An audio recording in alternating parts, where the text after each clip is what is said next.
Welcome to Books in the Freezer, a podcast dedicated to the deliciously disturbing world of horror fiction. I'm your host, Stephanie, and today I'm joined by author Courtney Summers to chat about her new novel, The Project, that'll be coming out early February. So, welcome to the show, Courtney. Thank you very much, Stephanie. I'm so excited to be here. Oh, So I am cool. so excited to have you. I have definitely talked about Sadie like multiple episodes. Thank you. I appreciate that. Word of mouth is very important, Unless Yeah. you're as long as it's good things. I guess word of mouth is not so great if it's all bad things. But then I doubt we'd be having this conversation, right? Yeah, they were all good things. I think it was like we did like a revenge horror episode, and I was like, I have to talk about it.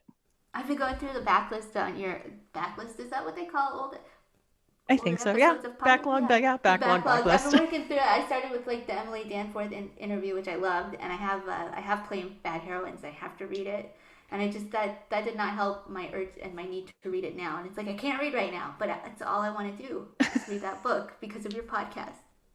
It was so good. I mean, it's a time commitment, so I get it. It's a big It is. book. It is. And I get obsessed with like the progress bar on the e-reader. It's like, oh, Oh I'm yeah. getting further. I need more. I need more. Do you There's try to like, beat it like a Google Maps thing where it's like you have an hour and 24 oh my minutes left in God. this book and you're like, yeah, watch Yeah. me. One less page. Google's like, I don't care. So can you tell us about the project? Oh, I guess. No. The project is a book about an aspiring young journalist who is determined to save her big sister from a cult. And so she gets the opportunity to write an expose on them, and that puts her in the direct path of its leader, and that goes very well for her, as you can imagine. Oh, I'm sure. So when you were researching this, is this based off of any real cults or did you like pull things from different cults at all? I started out researching really broadly about cults, and then when I realized I wanted to base the Unity Project on People's Temple and Jim Jones in Jonestown, that's where I really narrowed my focus, and I just completely immersed myself in books, memoirs, big nonfiction tomes about like the history of the cult and the website, the alternative considerations of Jonestown and People's Temple, the FBI archives, college lectures. I was just like in it, Wow. so in it. It was so intense, and when I was reading, when I was reading all this, like it was so essential to write the book. But when I was reading a survivor's account called Stories from Jonestown by Lee Fondakowski, who wrote a play about Jonestown. She said when you start researching Jonestown, you get sucked into the Jonestown vortex. And so now that I'm done the project, I'm still reading about Jonestown because I've been sucked into the Jonestown vortex. I literally cannot.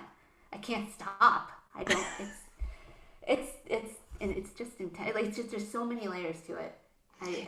It's hard to let go of.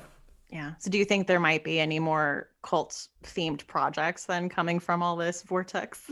Oh God, no! I never wanted to. Oh my gosh, this book was tough. I'm very proud of it. Like I wouldn't change a word of it, but I'm content with where that journey took me. And now that it's over, it's over. I make it sound so appealing to write. I would never do it again that way. Yeah, I mean it's dark. I mean it's a dark rabbit hole to It fall is. down. It is. I was so sad when I wrote that book. Like it was just I was constantly gloomy because I Hmm. was constantly like steeped in this horrific tragedy and trying to work out my own fictional one on this.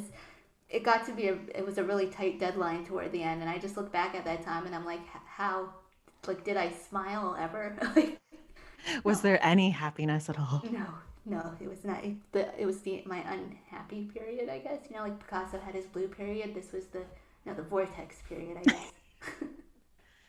Uh, one thing, I mean, reading the synopsis is kind of the public image of the cult. So I guess was that part of Jonestown that they had a good public image of like doing good within the community? Yes, People's Temple was uh, led by Jim Jones, and he believed very strongly in equality. He was part of the civil rights movement.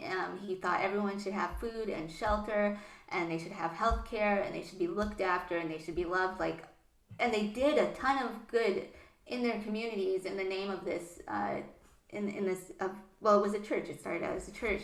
Mhm. They had totally appealed to people's better nature, and at the end, it was exploited by like his total perversion of power.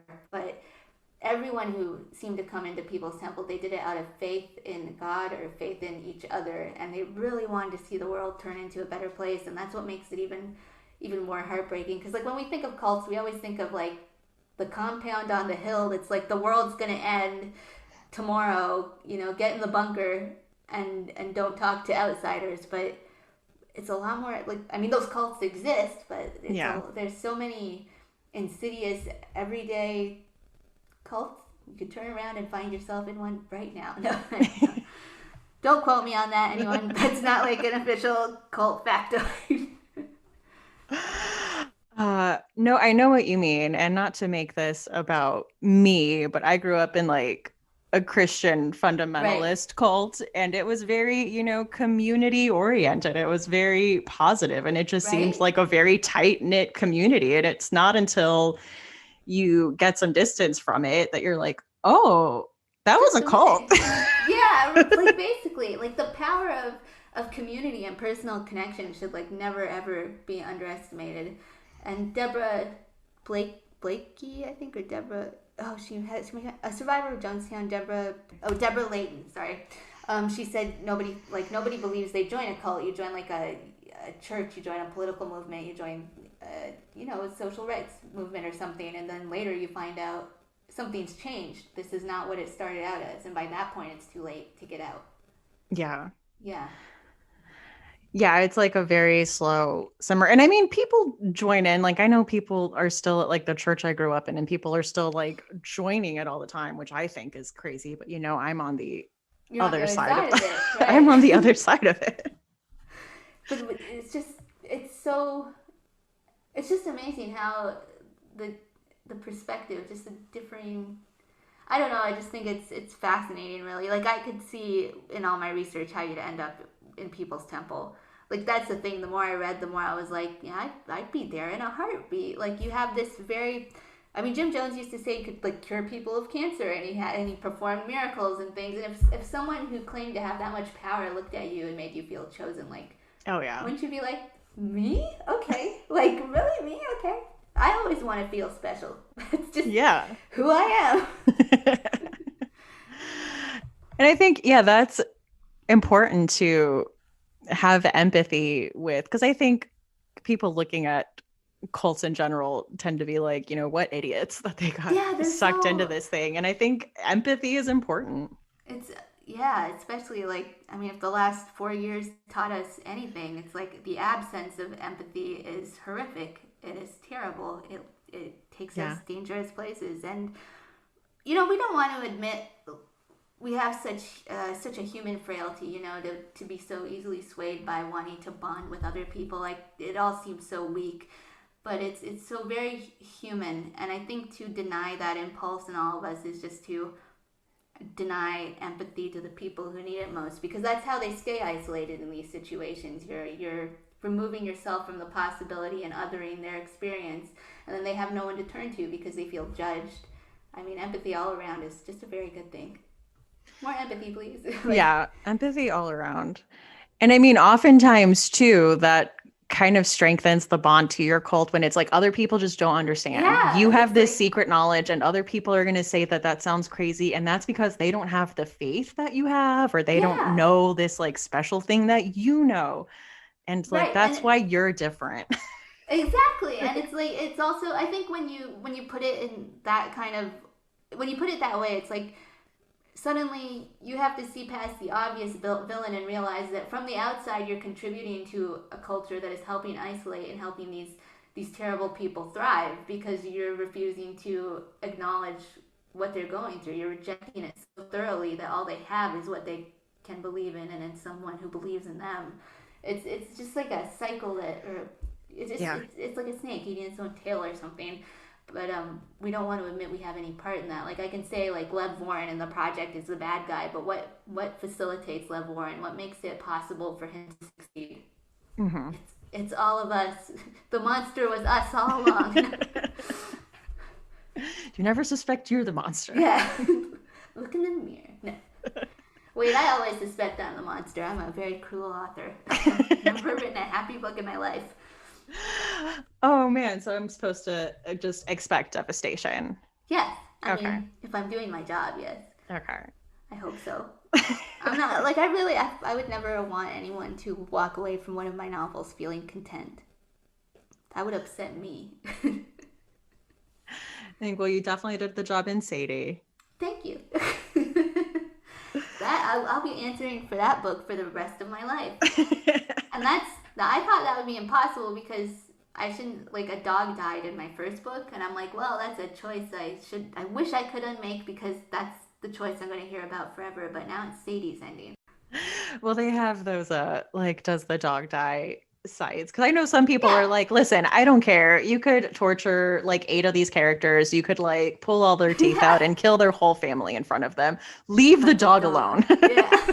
Did you see The Conjuring? Like within the first, I think, 5 minutes of the movie, the dog didn't die, but the dog ran away. And then it's like, if the dog knows to go, I don't know. Animals, they give us so much. Like they're such signifiers. I don't know.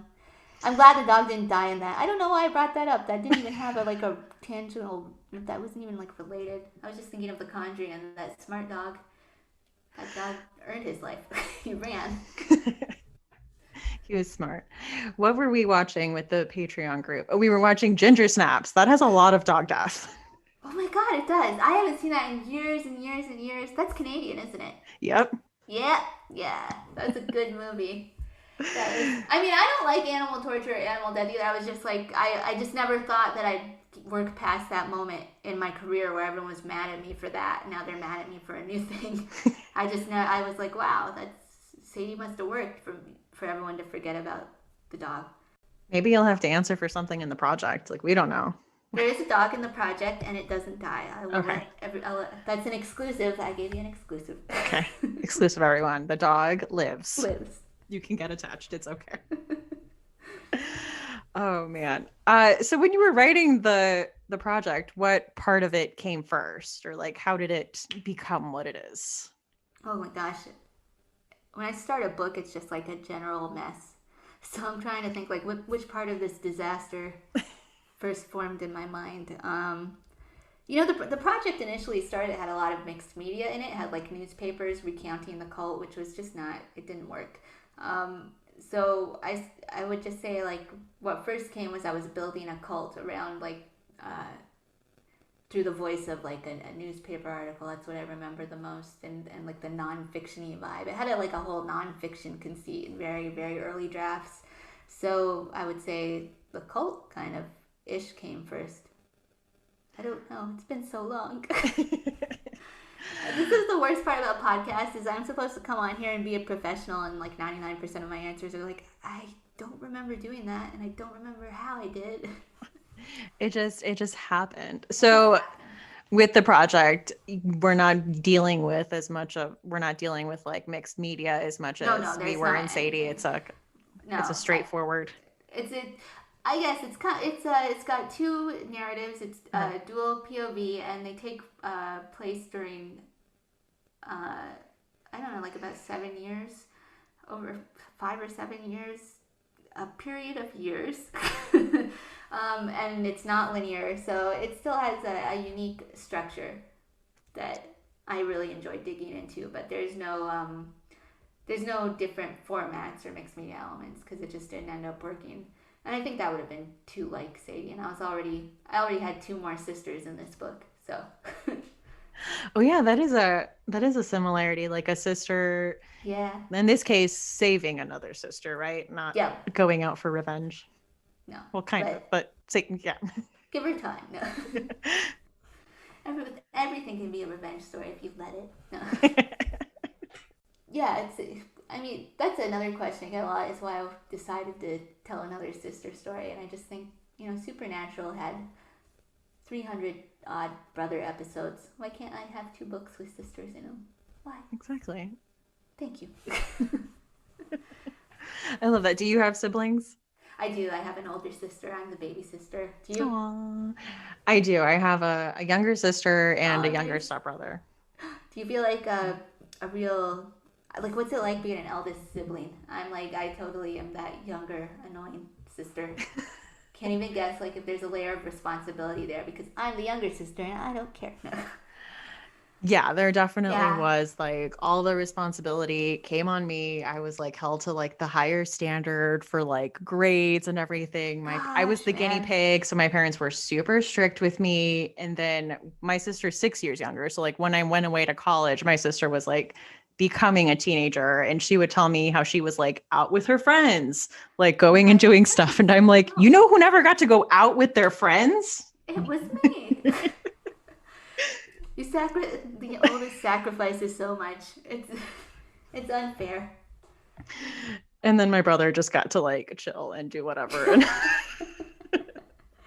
It's like that's the thing though about being the youngest. Like my sister's baby book is full of photos because she did everything first, and it's so exciting to have the first kid, and then it's just like mine, and it's a lot thinner. It's like we've seen a baby take their first steps before. I guess it's cool, Courtney, but we've seen it. So here's one picture as opposed to your sister's 30. I am trying to make more of an effort with that because my second child was just born, and like I have a son and now a daughter. And I like being able to go back on Instagram and see all the pictures I took of my Right. son. So I try to make an effort to like take more pictures and take like videos of her babbling and like crawling and stuff so I can have something to look back on. I'm like trying It's not it's to nice to have a platform like that helps though. I think like having Instagram to do it because like I mean in my parents' defense they had to go through the whole like buy the film, yeah. yeah, get the camera out, do the little windy thing you do with the old cameras, and you weren't even guaranteed a good picture. So like it That's was a true. lot of work. You had to take like four at a time. Yeah, I forgive you, mom. No. I'm glad we're just clearing the air. We're Yeah, coming to peace with we've everything. done a lot of like we've covered a lot of ground for like 5 minutes of talking. It's like Who needs therapy? We can just do right, this podcasts. is good. Books in the freezer. You'll get what you need. So, what is your history with the horror genre? Were you like a spooky kid? I have you ever seen the movie Tremors? No. Okay, well it's like a monster. It's like these giant earthworms under like Oh, yes. I they're under haven't the seen it, ground. but I know what you're talking about. Okay, so I saw that when I was like 5, and I was much too young to be seeing it when I was 5. And I used to like I saw it once, and then I laid in bed screaming and crying that the Tremors were gonna get me. Because like if you moved or something, they'd hear you and they'd suck you into the ground. And every time it came on TV, I'd watch it, and then I would go through like weeks of trauma like that, and my mom was just like, "Oh my God, how did this happen?" And I was banned from scary movies until I was like 12 or 13 when Scream came out, and I had to like make it was like a court case for why I should be allowed to watch Scream. Like I remember I had to like develop an argument that would get my mom to believe that I wouldn't be so thoroughly traumatized from Scream that she would be dealing with that for the rest of her life. And because I really wanted to be part of the conversation because everyone was Yeah. talking about Scream when it came out. So I finally I got to watch that, and then it like unlocked something in me. I like had to watch every scary movie. I was like a regular fixture at the local movie store back when those things existed. God, that made me that was so hard to say. Um, and I think the wonderful woman who owned it, she was just like, "Why are you letting your young daughter watch all these horrific slasher movies? I like being like in the comfort and safety of my own home, scared. It's a nice feeling." It is a nice It feeling. I think it's is. hard to like explain that to people, but it is.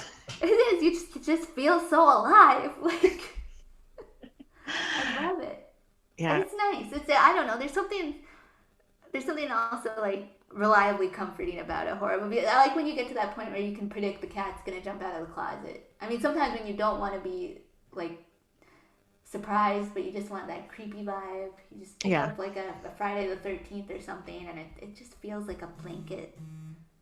My phone just Oof. oh, I'm such, I had My heater just kicked on. my um, phone just buzzed. It was sabotaged. It's okay. Oh, do you have my room is so cold when I do podcast things. yeah, well, this house is just like a Frankenstein's monster of like architecture. Like every person that has had it has added some weird thing to it. So this is an addition. So it's not even connected to the main Oh my heating of the god. house. Oh no. So you're And just this is sitting there. like, yeah. So this We're is freezing on each freezing. other's behalf. We're in this together. I relate. Yeah, I can't concentrate. Like I remember in high school, like math classes were always freezing. And I'm like, I can't concentrate because I'm cold. And also there's something about like was your teacher was he male? Yes. Like they can take more cold. It's like David Letterman used to keep his studio really cold, and it was like good for him. But like his female guests like really struggled with it because it's just like there's a different. I don't know. We react to cold. I don't know. Maybe that's Yeah. fake science. I read it on the internet, and I don't know where I read it on the internet. So maybe I'm just lying about stuff right now. But I don't like being cold either. Was the main takeaway of that? Yeah.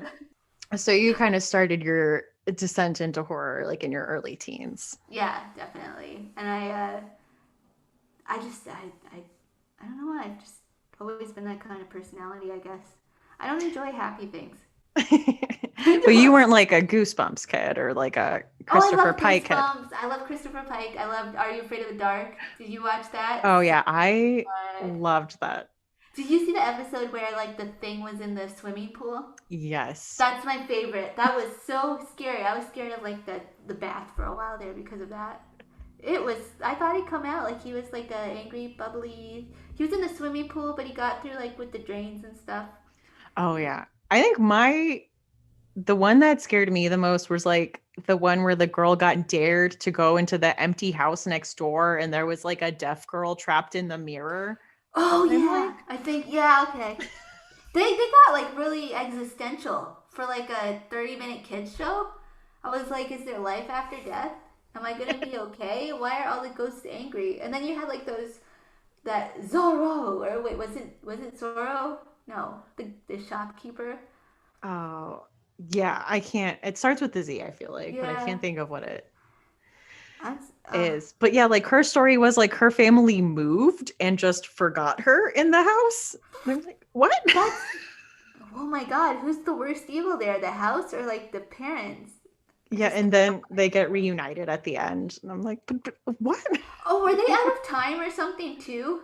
I don't remember. I think so. Like it was Yeah. weird. I need to rewatch it. I'm probably misremembering a lot of it. This is what I'm going to do as soon as this is over. I'm like going to find that episode and re-traumatize myself. Oh man. So a lot of people that only know you from Sadie probably don't know that you've written some zombie books. Yeah, I have. I wrote, well, kind of books. I wrote This Yeah. Is Not a Test, and then I wrote a sequel novella called Please Remain Calm. And it's about the first one, This Is Not a Test, is about a girl who finds herself swept up in the zombie apocalypse, and she doesn't want to survive, and she's found herself trapped in a high school with like five other teenagers, and they all want to live, and she's like, I don't know why, but okay, I guess I'm along for this ride now. It's just the whole juxtaposition of the living dead and dealing with depression and trying to find purpose in like this new world where everything is just death. I love zombies. I love that kind of grim, awful. You've seen? I'm sure you've seen Night of the Living Dead. Yes. Yes, and that I watched that when I was like 11, and I just got to the end and I was like, what? Yeah, like that's what? That is so sad. Like I was so upset by that, and it stuck with me for like I thought I hated that movie because the ending upset me so much, and I'm like, no, that's why I love it. Yeah. Yeah, there's something about zombies that are just so relentlessly terrifying to me. They are. So There's do you some, think you see yourself playing like firmly within the horror genre at all in the near future like that? I don't know. I left a lot of people don't like where I left Please Remain Calm on because that like ended on a cliffhanger, and I kept thinking I'm gonna go back to it. I'm gonna go back to it, and I haven't yet. And I hate to say I never will because who knows? Like who knows? There's always Yeah. yeah. I like to leave the door open to. I mean, at this point, I don't know why people want sequels from me. It's like it can only get worse for these characters. Like they're not gonna have a happy ending. I'm pretty Yeah, morally opposed to those. it's like, have you read my books? Like, do you Yeah, like want take this? Be yeah, happy with this this. this book started with like 6 characters and it ended with like 3, and that's gonna get it like that's gonna be a smaller number the more it goes on until there were none. And then it's from the zombies' perspective. Nice. So, using our Joey Tribbiani scariness scale, is there a book you would put in the freezer? Oh, let me think. So that like the book in the freezer, the whole thing is like it's so scary it has to be in the freezer, right? Okay. Yeah. Yeah. Okay. I just want to. I'm always saying like I would put this in the freezer. I'm like, do I actually know what that means? Like, should have checked before I came on the podcast called Books in the Freezer. I was just like scary movie, yes, and I was listening. Okay, metaphorically, I would put The Need by Helen Phillips in the freezer because it is so scary. Have you heard of that book? I started reading it and then I got distracted by something else that was shiny, but I need to get back to it. It was very like psychological and It is incredibly psychological, and it the opening like I found horrific because it's a woman who knows she's with her kids in her house and she knows that she's not alone in her house, and Helen Phillips just draws it out to the point there when I get scared my eyes water, so I have like tears just rolling down my face, and I was like I can't handle this, and I pushed through like because it was so good, and then it did something so extraordinary. I can't even tell you what it is. And it's just it's that will be one of my favorite books till I die. It is so good. okay, well now I have to buy that as soon as we're done with this. It is Have a so physical good. copy of it. You will not. It's horror. It's like sci-fi. It's like a love story. It's mind-blowingly good. All right, I'm definitely gonna have to. There's something about home invasion stories that are just right. horrific. How would you ever? I just can't imagine. I'm almost afraid to even say anything because I don't want to jinx myself. Like I'd play like I don't want anyone to invade my home after I talk about how no one has yet, and but if they did, I would never be able to like sleep again. I feel like I jinx myself. I need to like knock on wood or something. I don't know. Okay, let's do it. We're okay. We're okay. That is something I've always wondered. I'm like, so like the police come and do a sweep and you're just supposed to be like, oh, guess not. I'm going to go back to sleep. It's fine. It's my home again. No one was ever here that shouldn't have been. I would never recover.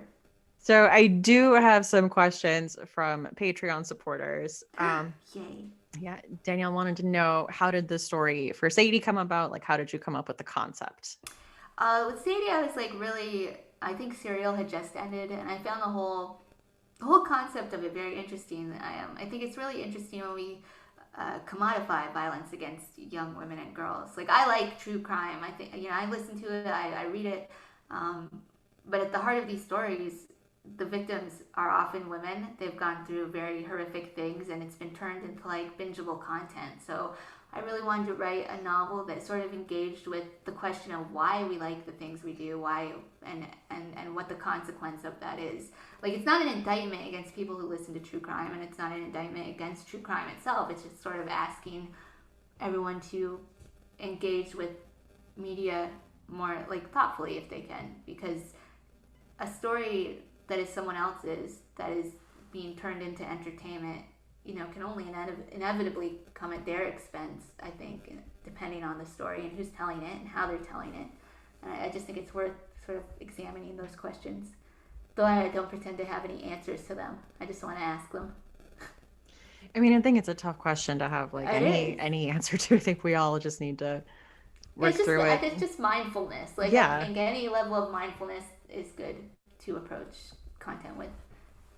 So that was the point of Sadie. And I thought it'd be cool to who doesn't look at a podcast and go, why can't it be a book? Totally perfect sense. I loved the blending of the media in there. So how involved were you in the production of the actual podcast that went with it? Because I just thought I loved it. I loved the music cues and the it was so good. I didn't know they were going to do it, and then I got the marketing plan for Sadie, and it was they're going to produce a podcast. I was like, yes! And so when it was time to pick the narrators, I got to approve the narrators, and that was it. And then a bunch of Macmillan employees got to like guest star on the audiobook, which is the coolest thing because like I can hear like the vice president of marketing's voice, and I can hear like my audiobook producer is the 911 dispatcher. It's just so cool to hear that. But I had no involvement really, and that's the way I like it because this is the first time, or Sadie was the first time that I ever got to hear like experience one of my own books like maybe a reader would. Like, there's no sense of like surprise when you reread the book you wrote because you know everything you put into it, but I couldn't predict the production and how it would sound and the way it was going to be translated. So I felt like I was hearing it for the first time, and then I, like many other people, got very upset at my own ending. I was like, I kind of get what I did now. Like I was distressed. You broke your own heart. I did. I'm very proud of that, though. Just fuels my ego. She also wanted to know, you did say you listened to true crime podcasts. She wanted to know what your favorites were. My favorite is Criminal because it was like there's short. I shouldn't say it's because there's short episodes, but that's like definitely in its favor because they have a very short attention span. But they're just compact little disturbing stories, and sometimes you just need a shot of that in a day. It's like I can't sit down for an hour with this, but I have 30 minutes for something to upset me. I'll have to check that one out. I think I only listened to Crime Junkie. And I got into Crime Junkie through Supernatural, so I didn't even go through it through like the true crime channels. Oh my God. Well, she has a podcast called Supernatural where she talks about like, here's an episode on Bigfoot, like here's an episode on this, but she also like has this whole network and it has Crime Junkie. I was like, oh. I love things like Bigfoot stories and things like that and urban legends. Those are so creepy. They are, and they're like fun. That's like, I feel like when conspiracy theories were fun. Yeah, it was a more innocent time. Yeah. Oh man. So are you working on anything now? You don't have to tell us anything that's not like... I'm trying to. I mean, it's putting me through a hard time, so I can put my readers through a hard time. It's just like this. Yeah, the more a book hurts me, the more I make it hurt other people, readers. It's I don't want to give away anything about it because I can't, but it's going to be rough is all I can say. It's another topic that is going to require a lot of, and has required a lot of like research. As much as I joke about inflicting pain on readers, inflicting pain on myself when I write, and all these, loving dark topics and devastation. Everything that I write, I approach with a lot of care. Like I can say that for myself, and this is one subject matter that is going to require a lot of care. So it's got me good. I want to do it justice.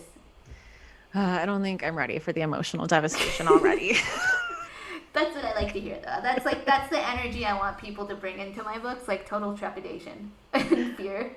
Okay, well now I'm gonna have to bring that into the project. I'm gonna have to be like holding my breath and like, yeah, okay, and read it, holding it away from yourself, like as far as possible, so it can't hurt me. Yeah, yeah. As is Books in the Freezer tradition, we always ask our guests about a chilling obsession. So what is something in horror that you've been enjoying lately? It's not new, but like I can't stop watching Alien. It's my happy, safe place right now. I just can't let it go. I was like, I should think of one thing that is recent and that nobody's heard of or something, but all I do is when I have downtime is I put Alien on in the background. I'm like, this is my meditation. This is my ASMR. It's just Alien. I love it. It's so good. It's good. I feel like that's always when my husband and I are looking for what to watch. And I'm like, Aliens on HBO. Let's watch Aliens. Yeah, like it's perfect. They're aliens. It's good. Yeah, Aliens. There's a vibe. Like you can just. It's like a weighted blanket of you just wrap yourself around it and you get carried away to existential space horror. That's all you need. Essentially, I always get met with like, no. We're not no. I would defend your choice. Thank you. I watched it the other day while I was folding laundry. I'm like, fine. It's just for me. Yeah. That's like the perfect time to do it. It's just, and Sigourney Weaver is so, like, she's amazing. Mm-hmm. Yeah. And the alien's always scary. Like, it's totally unstoppable. I love an unstoppable monster. Definitely. And also, I think when all this hit, the whole like we need to quarantine sit scene just hit different. You know, we're like, Yeah, it they would just did. listen to It her. did. They should have just Oh listened to my her. god, yeah. She's like, according to protocols, I can't let you in. And he's like, you have to. And I was like, oh, this is bad. This is worse than it was before the pandemic. Like, this, oh, can't forgive you, Dallas. You brought this upon the crew. How dare he? That is a subgenre of horror I wish there was more of, like space horror. Do you know, like, truly, have you played the Alien Isolation game? No. It's like, it's the truest Alien sequel I have ever experienced in my life. Because, like, Aliens, I enjoy Aliens as a movie, but I get mad when I think of it as part of the franchise because it's not horror survival. It's an action movie with aliens. So I get so mad. I'm like, James Cameron, why? Why didn't you just put it, like, why couldn't they be running through the haunted house ship? That's what I love. So I have to like love aliens in a very specific way, and I don't even know what to make of the other two, but I'll watch them too. But I just wish that all the way through it had felt like Alien. It was so perfect. Yeah. Now I you don't think see I've enough I don't of think that. I've ventured past Aliens into any of the other sequels. Oh, don't. Prometheus is really bad, but it's like really good. I love it. I'll defend it till I die. I can't say with any certainty that it's a quality movie, but I feel like I could make the argument if I had time to think about it. You could like write a paper on it. Yeah, I could write a paper on it. It's like, well, they brought in like there was some story about Prometheus where it made sense, and then Ridley Scott brought in the guy that did Lost, and he was like, don't like take away all the parts that make sense, please. Okay, whatever. Fine. That's frustrating. Yeah. Yeah. I've learned to love it. It's fine. Well, as is new Books in the Freezer tradition, now we ask our guests for a final girl song. So that is the song that plays for the final girl at the end of the movie. You can interpret that like however you want. If it's like I'm so a excited fighting about this back question. song. Okay. Okay. I'm so excited to hear what you picked. Oh no, now I feel pressure. Excuse me, I have to go. Goodbye. No. Okay. Have you ever heard "Burn It Down" by Daughter? No. Oh, it's so good. I think it like fits the idea of the final girl song really well. And speaking of final girls, have you seen? I was wondering because when I saw the question, I was like, have you seen the movie Final Girls? I actually just watched it like yesterday. Oh my god, really? What did you think? Like the one with Malin Ackerman. Yeah. Yeah. I loved it. So did I. I wasn't expecting it to be like touching. Did you cry? I did cry. I cried. Out. I cried twice. I cried like Yeah. at the beginning, and then at the end, I was like, I was not expecting to feel. Yeah, this. it was so. I love that movie. I was gonna say Betty Davis Eyes because of it, but I was like, that's too on the nose. Oh, it was so good. Oh, I should add that to the list anyway. You should. I think you should. Yeah. It's your pick. It's your my pick. I'll add it. episode. I'll add it for that. Oh man, yeah. So I'll add that to the Spotify playlist we have going of everyone's final girl song picks. I'm so fun. I had so much fun picking through that. I love it. It's cool. It's just cool to see how people interpret it.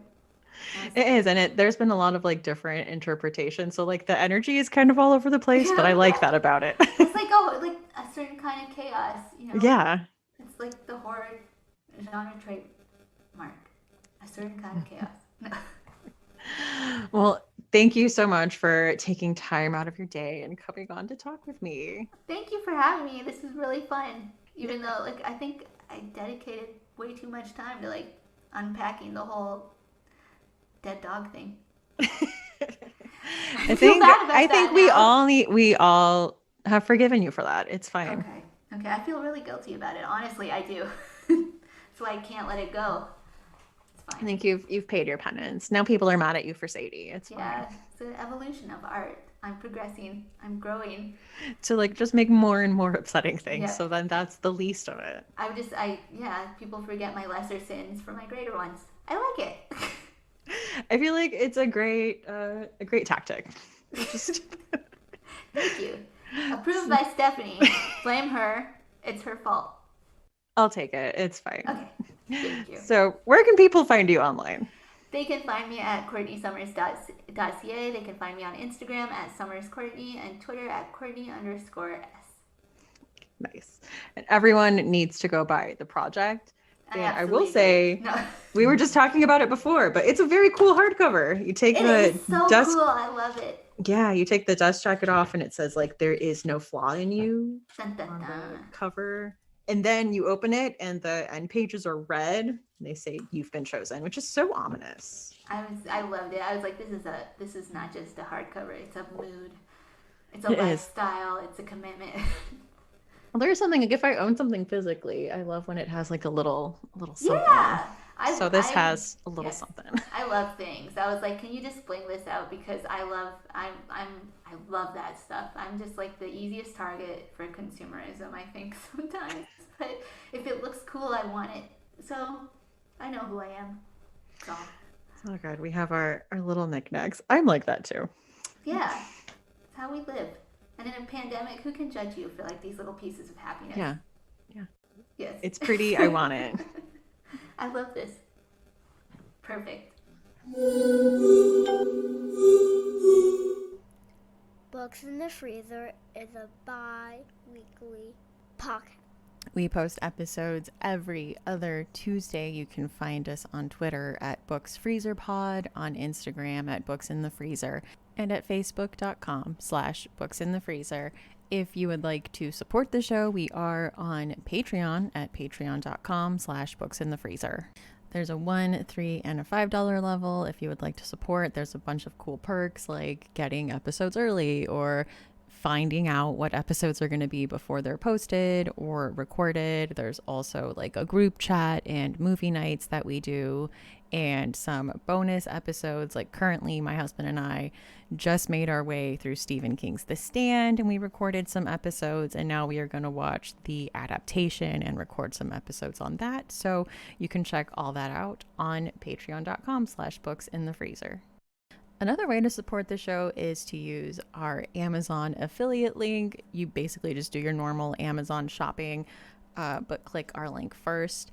And people bought a lot of fun stuff this week using that link. I see someone bought some nail polish, someone bought some dog food and dog treats, and someone bought an adult-sized Navy clinical-grade stethoscope, which that's cool. I did not think that was something you could just buy on Amazon, but of course, like, who am I kidding? You can buy basically anything on there. So that is cool. Again, the link to that will be in the show notes. But you don't have to spend any money at all to support the show. You can share about the podcast on social media. You can tell a friend about it. You can also leave a review on something like Apple Podcast. That helps the podcast get visibility, to share and to talk about us. It all helps. I'm Stephanie. You can find me on Twitter at lady_Gagnon. That's LADY_GAGNON, or on Instagram at That's What She Read, and that's with 2 A's. Thank you so much for listening, and see you next time on Books in the Freezer.